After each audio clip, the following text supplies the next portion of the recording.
This morning, the 6 jurors who awarded Hulk Hogan more than $140 million in his case against Gawker, speaking out exclusively to ABC News.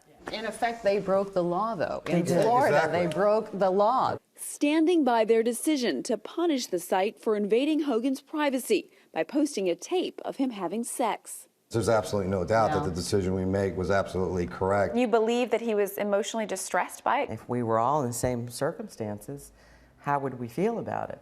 And emotionally, we would have all been pretty devastated. He's still a human being, just like everyone else. Did any of you think that he might have been behind that tape? Even if he knew he was being recorded, there's still no right to put that out there if he doesn't want it put out. How did you feel about Gawker's First Amendment argument? It wasn't applicable.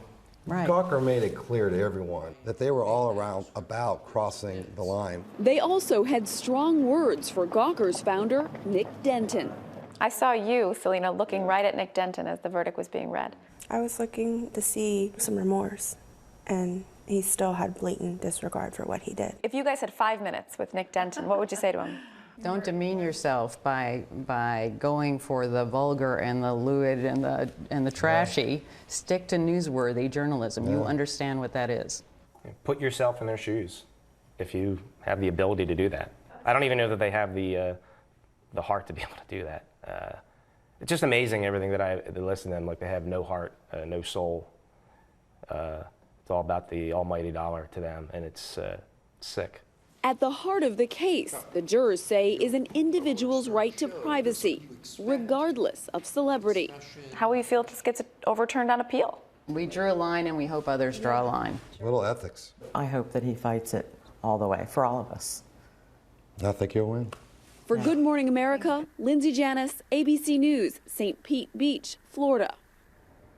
And joining us now to share his side of the story is the founder of Gawker, Nick Denton. Nick, good morning to you. Hey, Dan. Let me ask you, I was sitting here with you watching those jurors, and they had some pretty tough things to say about you. That one juror said you have no heart, no soul, that it's all about the almighty dollar, and it's sick. Just give me a sense of what goes through your head when you hear somebody say that. Well, for a start, we never had any advertising running on this story. We didn't actually make any money out of it at all.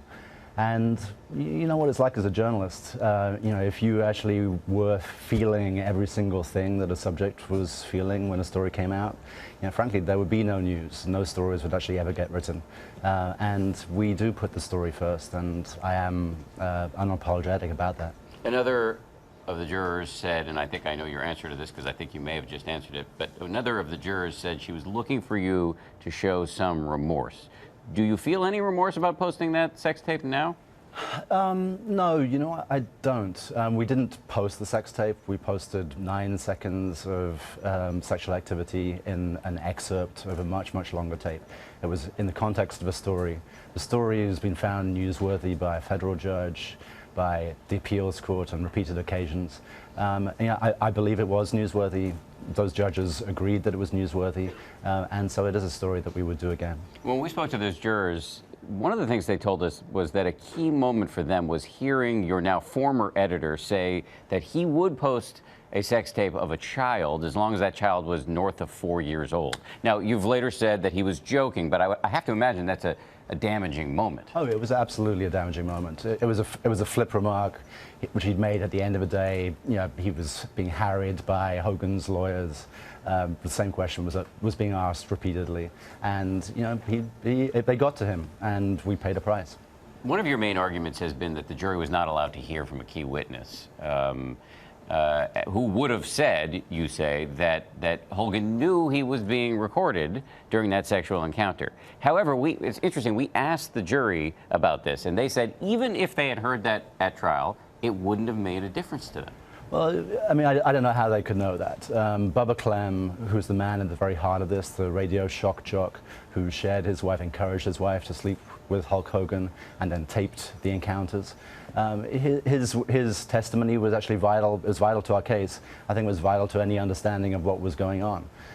You know, he was the one who actually received the text message from Hulk Hogan, you know, a document that was actually unsealed by the appeals court, you know, on the final day of trial, which actually shows that Hulk Hogan's motives in this case were entirely different from the ones that he actually was talking about. It's worth noting that he has made Clem has made varying statements on this issue of whether Hogan knew. This was an interview to the FBI.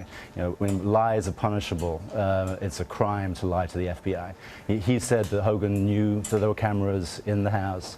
He knew he was being taped. They were best friends. They knew everything about each other's life.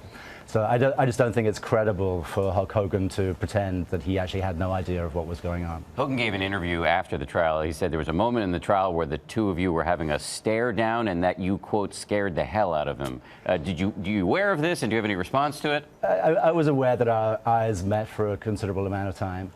He's looked at this whole thing, you know, through a wrestling metaphor. You know, it's some kind of wrestling match. It's a smackdown, leg drops. You know, it's actually it's a serious case.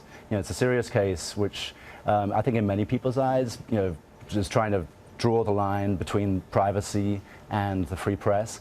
I actually think it's more about, you know, publicity versus the free press. That Hulk Hogan was talking about his sex life incessantly on TMZ, on the Howard Stern show. He was joking about this tape. He didn't like the story that we wrote. You know, that's his right. It's the right of the jury not to like the story that we wrote. But it's a free press, and in this country, people are allowed to write what they want, and people are allowed to read what they want. Nick Denton, thank you very much. This is not over. That's very clear.